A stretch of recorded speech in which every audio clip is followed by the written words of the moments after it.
Hello friends, welcome છે YouTube channel doctor ધરા જોશી પર.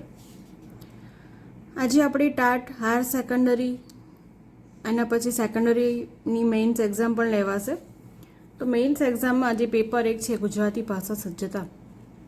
એમાં નિબંધ પૂછાય છે. તમને ખબર છે કે નિબંધ લેખન હોય છે.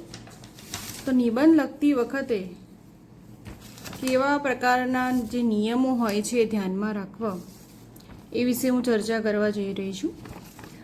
હું તમને ફરીથી યાદ દેવડાવવા માગું છું કે આ વખતે જે પરીક્ષાનું માળખામાં ફેરફાર થયેલો છે એનો પણ મેં વિડીયો મૂકેલો છે મારી ચેનલ પર. તો ફરીથી હું કહું છું કે નિબંધ આશરે 200 શબ્દોમાં લખવાનો છે.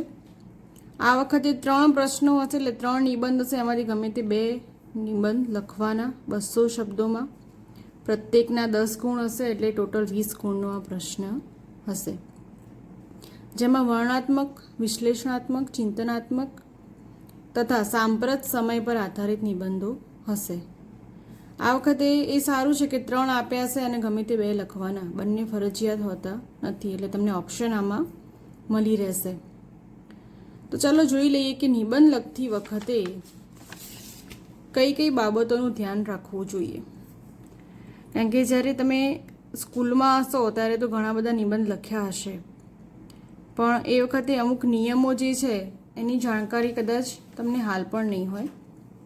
તે બી થોડી ઘણી જાણકારી હોય તો તમે જ્યારે નિબંધ લખતા હોય, ભલે આવડતો ના હોય પણ થોડી આછો પાત્રો એનો કન્ટેન્ટ વિશે તમને ખ્યાલ હોય તો તમે ખૂબ સારી રીતે મઠારીને યોગ્ય રીતે લખીને તમે એ સારું એવું નિબંધ લખી શકો છો.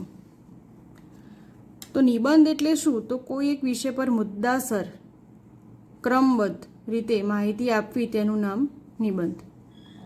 સૂચવેલ વિષય પરના વાક્યોને અલગ અલગ મુદ્દાઓમાં વિભાજિત કરવા, ત્યારબાદ તેને ક્રમશઃ ગોઠવવા, વચ્ચે વચ્ચે જે તે વાત વિચારને ઉપસાવવા માટે અન્ય જાણીતી પંક્તિઓ, જાણીતા અવતરણો વગેરે પણ મૂકી શકાય. એનાથી નિબંધ વધુ સારો બનશે અને વાંચનારને પણ મજા પડે.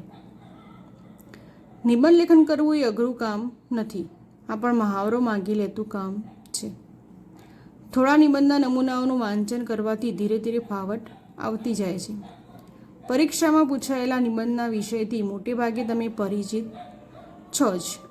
આ પરિચિત વિષય પર થોડો વિચાર કરવાથી તે વિષય પર વાક્યો તૈયાર કરી શકાય છે. હવે મુદ્દાના પ્રમાણે ક્રમશઃ ગોઠવવાના અને વચ્ચે વચ્ચે તેને પૂરક અવતરણો, પંક્તિઓને ગોઠવવાથી નિબંધ તૈયાર થશે. તો નિબંધ લેખન વખતે કેવી કાળજી રાખવી, કઈ બાબતોનું ધ્યાન રાખવું એ આપણે શોર્ટમાં જોઈ લઈએ. પહેલું છે કે લખતી વખતે વાક્યો અતિશય લાંબા ન બને તેની કાળજી રાખવી. વાક્યો સ્પષ્ટ રીતે પોતાનો અર્થ રજૂ કરે તેવા શુદ્ધ રીતે લખાયેલા હોવા જોઈએ. જેમ કે દિવાળી તહેવાર રાજા ગણાય છે. આ વાક્યને દિવાળી તહેવારનો રાજા ગણાય છે એમ લખવાથી સ્પષ્ટ લખ્યું કહેવાય. ગાળીને પાણી હંમેશા પીવું જોઈએ. આ વાક્યના પદોનો ક્રમ બરાબર નથી, તો પાણી હંમેશા ગાળીને પીવું જોઈએ. આ પ્રમાણે લખવાથી બરાબર લખાયું કહેવાય. તમને ખબર છે કે આપણી ગુજરાતી ભાષા છે એના કોઈ એક શબ્દના અથવા કોઈ સેન્ટેન્સના ઘણા બધા અર્થ નીકળતા હોય છે, પણ તમે યોગ્ય રીતે મઠારીને જો વિધાન લખો તો એનો સાચો અને સચોટ અર્થ નીકળતો હોય છે. ત્રીજું છે કે લખાણમાં પરિચ્છેદો એટલે કે જે ફકરાઓ હોય એ હોવા જ જોઈએ. તમે સીધું લખવાનું નથી. નિબંધ હંમેશા શું હોય? ફકરામાં હોય. આગળ આપણે જોયું કે લાંબા ન બને અને પોતાનો અર્થ રજૂ કરે એવા શુદ્ધ લખાયેલા હોય, એટલે ફકરાઓ સ્વરૂપે નિબંધ લખવો જોઈએ અને અતિશય લાંબા પણ ના હોવા જોઈએ ફકરાઓ. વિરામચિહ્નોનો સમજપૂર્વક ઉપયોગ કરવો જોઈએ. યોગ્ય રીતે વિરામચિહ્નો જે છે, જ્યાં અટકવાનું હોય ત્યાં તમારે અટકવું પડે અને વિરામચિહ્નો પણ મૂકવા પડે. વિભક્તિના પ્રત્યયો જે તે શબ્દની સાથે જોડીને લખવા જોઈએ. ઉદાહરણ તરીકે, કસરત કરવાથી શરીરની તંદુરસ્તીમાં વધારો થાય છે. આ વાક્યમાં રહેલા પ્રત્યયો કયા છે? થી, કરવા, થી, શરીરની તંદુરસ્તીમાં વધારો થાય છે. તો તેની આગળ આ જે બધા છે વાક્યો એના પદ સાથે જોડીને લખવા જોઈએ. કાગળમાં યોગ્ય હાંસિયો રાખવો અને દરેક પરિચ્છેદની શરૂઆતમાં 1 ઇંચ જેટલી જગ્યા મૂકીને લખવાનું રાખવું જોઈએ. તમને ખબર છે કે કોઈ પણ કાગળ હોય તો પહેલાં આપણે શું કરીશું, એનો હાંસિયો બનાવીશું. તો પહેલાં જ્યારે પણ તમારી પાસે પેપર જે સપ્લિમેન્ટરી આવે લખવાની, તો પહેલાં તો હાંસિયો દોરવાનો, બરાબર. અને તમે જે નિબંધ લખવાની શરૂઆત કરો કે દરેક પરિચ્છેદની શરૂઆતમાં 1 ઇંચ જેટલી જગ્યા મૂકીને શરૂ કરવાનું. કંઈ પણ લખવાનું તમે સ્ટાર્ટ કરો નિબંધની અંદર તો થોડીક આગળ જગ્યા રાખીને પછી આવી રીતે લખાણ ચાલુ કરવાનું. આમ સીધું એક લાઇનમાં હોય નહીં. ફકરામાં શું હોય કે પહેલું જે સેન્ટેન્સ લખતા હોય એમાં થોડી આપણે અહીંયા આમ જગ્યા રાખીએ અને પછી જે પણ આપણું લખાણ હોય એ આપણે ચાલુ કરીએ છીએ. નિબંધનું શીર્ષક અને નિબંધના મુદ્દાઓ થોડા મોટા અક્ષરે લખવા. જ્યારે કોઈ બી નિબંધ છે તો પહેલાં શું કરશો તમે કે પરિશ્રમ લખશો તે મોટા અક્ષરે લખશો કે પરિશ્રમ છે, નિબંધ પરિશ્રમ વિશે લખી રહ્યા છો તો એક મોટા અક્ષરે પરિશ્રમ લખશો, અંડરલાઇન કરશો. બ્લેક પેન હોય તો બ્લેક પેનનો ઉપયોગ કરવાનો આમાં. અને જ્યારે જે મોટા મુદ્દાઓ હોય એ થોડા જે મુદ્દાઓ છે ને મોટા અક્ષરે આપણે લખવાના. આખો નિબંધ લખાઈ ગયા પછી પણ એક વખત તેને વાંચી જવું, જેને તમે રહી ગયેલી નાની મોટી ક્ષતિઓ સુધારી શકાય છે. હવે નિબંધ છે તેની અંદર બહુ ગપ્પા પણ મારવા નહીં.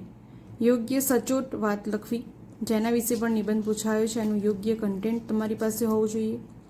આગળ કહ્યું એમ કે અવતરણ ચિહ્નો પણ મૂકવા, કોઈ એવા સેન્ટેન્સ છે એ પણ અંદર મૂકવા. જાણીતી પંક્તિઓ હોય કે વાત અને વિચારને ઉપસાવવા માટેના જે યોગ્ય એના લાગતા કોઈ એવા કોટ્સ હોય તો એ પણ તમે લખી શકો છો. તો એનાથી નિબંધ જે છે તમારો અલગ જ સારો ઉપસી આવશે અને ખૂબ જ સારું પરફોર્મન્સ તમે આપી શકો છો. લાસ્ટ છે કે નિબંધમાં વચ્ચે વચ્ચે યોગ્ય જગ્યાએ વિષયને બંધબેસતી કાવ્ય પંક્તિઓ, જો તમને કોઈ કાવ્ય પંક્તિઓ યાદ હોય તમે લખી શકો છો. શ્લોકો છે, કહેવતો લખી શકો છો, ઉક્તિઓ વગેરે અન્ય ભાષાની મૂકી શકાય છે. અન્ય ભાષાની એટલે કે ધારો કે શ્લોકો છો તે તમે સંસ્કૃતમાં લખી શકો છો, બરાબર. કહેવતો તમને ગુજરાતીમાં આવડતી હોય તો ગુજરાતીમાં લખો. કોઈ ઉક્તિઓ છે, કોટ્સ છે તો તમને ઇંગ્લિશમાં આવડતા હોય તો તમે ઇંગ્લિશમાં લખો. તો અલગ અલગ ભાષાનો ઉપયોગ કરો. આમાં સંસ્કૃતનો તમે યુઝ કરો, બરાબર. કોઈ કહેવત છે, કોઈ કાવ્ય પંક્તિ હિન્દીમાં આવડતી હોય તો હિન્દીમાં પણ તમે લખી શકો છો. તો અલગ અલગ જે ભાષાઓ જે વાત છે એ લખશો તો ખૂબ જ સારી રીતે તમારું સારું એક રજૂઆત નિબંધની ખૂબ સુંદર રજૂઆત બનશે. હવે 200 શબ્દોમાં લખવાનું છે નિબંધ. તો 200 શબ્દો હોય, ધારો કે ફૂલ પેજની તમારી સપ્લિમેન્ટરી હોય તો તમે 200 શબ્દો એટલે કે એક પેજ અને એના પછીનું પેજ અને ત્રીજું જે પેજ આવે એ પ્રમાણે તમે 200 શબ્દોમાં લખી શકો છો. અને યોગ્ય સારી રીતે બહુ વચ્ચે પણ જગ્યા છોડવાની નહીં. એના યોગ્ય ફકરા હોવા જોઈએ, કારણ કે 10 માર્કનો ક્વેશ્ચન છે એટલે એ પ્રમાણે તમારું લખાણ પણ હોવું જોઈએ. તો આ રીતે નિબંધ લખતી વખતે યોગ્ય આ પ્રમાણે તમે ધ્યાન રાખશો તો ખૂબ જ સુંદર નિબંધ લખી શકો છો. કારણ કે 2 નિબંધ લખવાના છે, બરાબર. તો એવું સારી રીતે તમે લખશો કે અંદર યોગ્ય શ્લોક, જે અલગ અલગ કાવ્ય પંક્તિ હોય, શ્લોક હોય, કોઈ કહેવત છે, કોઈ કોર્સ છે, તો અલગ અલગ ભાષાનો ઉપયોગ કરવાથી એક સારો એવો નિબંધ તમે તૈયાર કરી શકો છો. તો આ એના નિયમો હતા. ભલે તમને નિબંધ એમ થાય કે મને તો આવડે જ છે, હું તો સ્કૂલથી જ સારું એવું પરફોર્મન્સ આપી શકું છું અને નિબંધ સારું એવું લખી શકું છું, પણ આવા નાના જે નિયમો છે, જે એના ધ્યાનમાં રાખવાના મુદ્દા છે, તમને જો ખબર હોય તો તમે ખૂબ સારી રીતે સમજણપૂર્વક એક સારો એક નિબંધ લખી શકો છો. આશા છે કે આ વિડીયો તમને કામમાં આવશે કે નિબંધ કેવી રીતે લખવો. કારણ કે એક સારું એવું એનું માર્ક્સ છે, 20 માર્ક છે, જે તમે સારું એવું ખેંચી શકો છો. તો એક સારું એવું નિબંધ તમે પરીક્ષામાં લખશો એવી આશા છે. ઓકે, તો મળીએ નેક્સ્ટ વિડીયોમાં. ત્યાં સુધી જય હિન્દ, વંદે માતરમ.